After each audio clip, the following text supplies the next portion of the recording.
In nomine Patris et Filii et Spiritus Sancti. Amen. Shalom. Aleichem.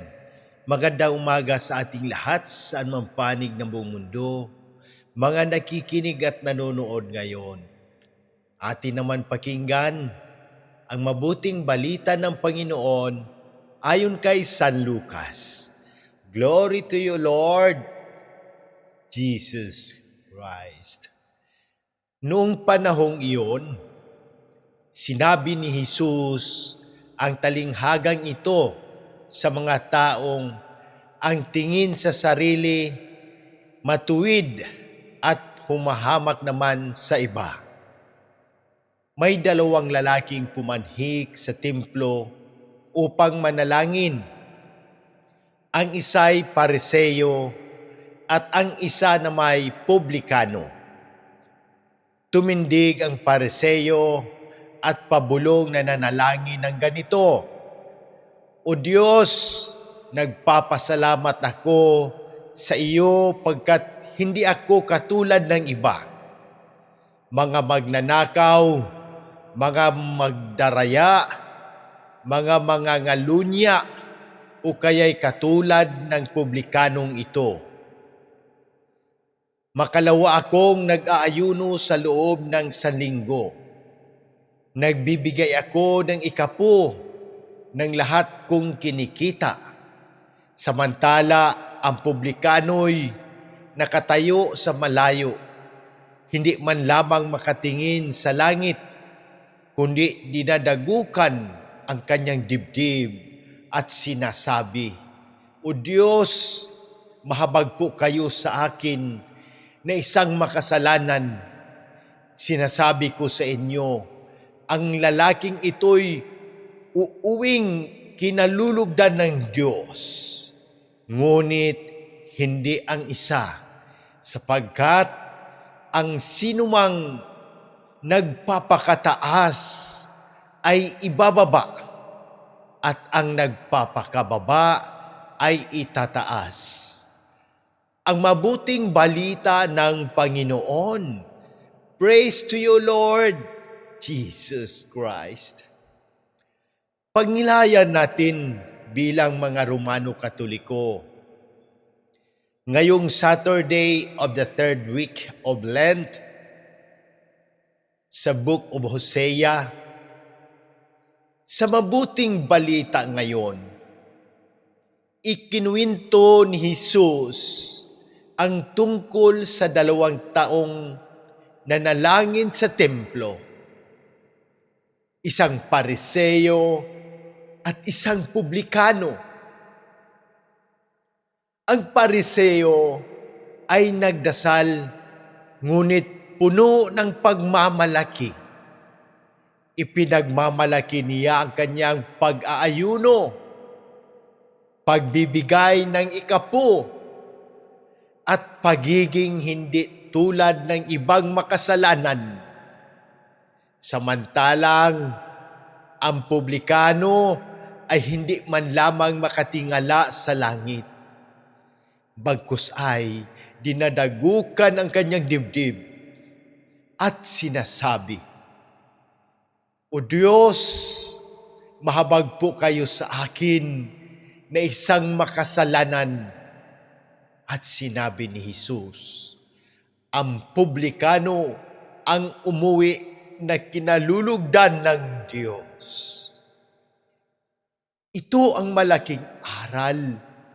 Mas mahalaga sa Diyos ang pusong mapagkumbaba kaysa panlabas na kabanalan.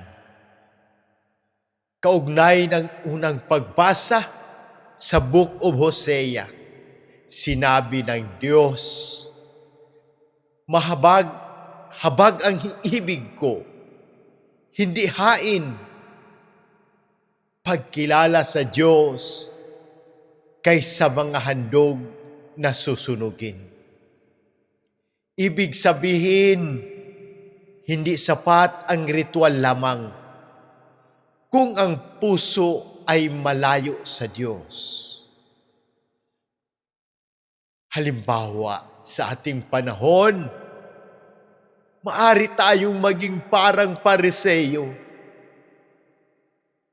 kung naglilingkod sa simbahan pero hinuhusgahan ang iba. Aktibo sa ministry, ngunit mataas ang tingin sa sarili. Palaging nagsasabi, mas mabuti ako kaysa sa kanila. Halimbawa, isang taong palaging nagsisimba, ngunit tsismoso at mapaghusga. Isang lingkod ng simbahan na naglilingkod, ngunit naghahanap ng papuri. Ngunit ang tunay na ugali ng Kristiyano ay tulad ng publikano. Marunong umamin ng kasalanan, humingi ng awa sa Diyos, magpakumbaba.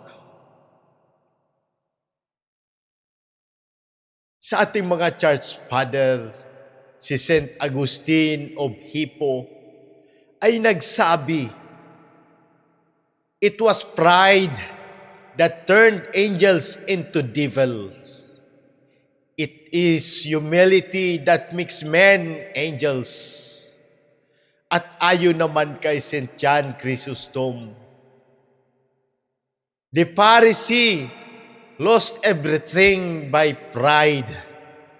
The tax collector gained everything by humility. Ipinapakita nito na ang kababaang loob ang daan patungo sa biyaya ng Diyos. Ano ang ating dapat gawin bilang mga Romano Katoliko? Lalo na ngayong Kwaresma, dapat nating gawin ang magpakumbaba sa Diyos. Magkumpisal at magsisi sa kasalanan. Huwag humusga sa kapwa. Maglingkod ng may kababaang loob. Manalangin para sa iba. Ang tunay na kabanalan ay hindi sa pagpapakita, kundi sa malinis na puso sa harap ng Diyos. Manalangin tayo. Ama naming makapangyarihan, lumalapit kami sa iyo ng may kababaang loob at pananampalataya. Maawa po kayo sa amin na mga makasalanan, gaya ng publikano sa Ebanghelyo. Linisin ninyo ang aming puso sa kayabangan at turuan ninyo kaming maging mapagpakumbaba. Ipinapanalangin namin ang agarang pagaling ng mga may karamdaman. Si Monsignor Ismael, Padre Arnel, Padre Ayan, Padre Lorenzo Boots, Padre Cesar, Padre Boy, Raul, Jonah, Richelle Kay, Adela, Fatima, Raymond Lawrence, Faith, Rino, Rochelle, Irene, at ang aming buong pamilya, at sa lahat ng nakabasa, nakikinig at nanonood nito na may karamdaman, pisikal, emosyonal at espiritual. Pagpalain ninyo ang lahat ng mga kaparian, gabayang mabuti ang aming mahal na Santo Papa Leo XIV, ang mga obispo, ang aming kura paroko, Diocesan Administrador, Monsignor Claro Caluya. Pagpalain ninyo sina Sister Sara, Jerry, Erlinda, at ang buong gobyerno ng Pilipinas upang mamuno ng may katotohanan at malasakit sa bayan. Ipinagdarasal din namin ang mga pumanaw na sina Papa Francisco, Monsignor Hermas, Pempe Ferdinand, Pasita, Dante Edwin, Obispo Jose, Padre Joseph, Jerry, Padre Raymond, Janet, at lahat ng aming idinadalangin. Naway tanggapin ninyo sila sa iyong kaharian sa pamamagitan ng intersesyon ng mahal na Birheng Maria. Iligtas ninyo kami sa lahat ng unos, sakuna, kalamidad at panganib. Ito ang aming dalangin sa ngalan Hesukristo na aming Panginoon. Amen. In nomine Patris et Filii et Spiritus Sancti. Amen. God bless!